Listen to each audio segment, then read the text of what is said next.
Big news in the race for president with Super Tuesday just a day away. The Supreme Court today ruled former President Donald Trump will stay on ballots in every state, including Illinois. The High Court rejected an attempt by Colorado to disqualify the former president because of his actions on January 6th. CBS 2's Joe Donlon joins us now with what was a big legal win for the GOP frontrunner. It was, and we finally got an answer to one of the questions that many voters have been wondering about, at least in a handful of states anyway. Justices did reject an attempt to use a post-Civil War constitutional provision to keep the former president off the ballot. Ultimately, the decision means the power in federal elections stays with Congress.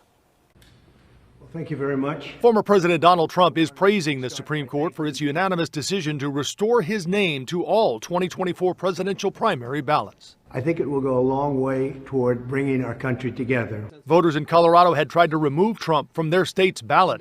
They argued an insurrection clause in the Constitution's 14th Amendment disqualified him from holding office because of his attempts to undo his 2020 election loss, culminating in the January 6th attack on the Capitol.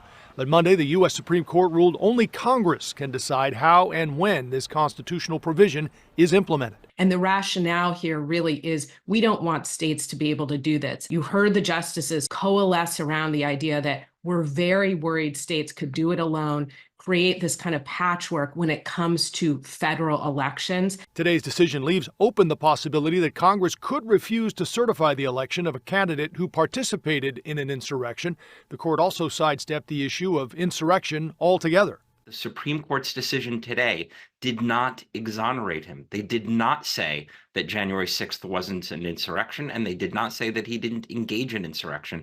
The Supreme Court has agreed to weigh in on whether Trump can be tried criminally for his actions on January 6th. Next month, the court will hear arguments about whether Trump is entitled to broad immunity from prosecution from acts allegedly committed while in office. Following the Supreme Court's ruling, Maine withdrew its Trump ballot ban, also based on a violation of the Constitution's 14th Amendment. Back to you. See you at 5 o'clock, Joe. Thank you. Yep.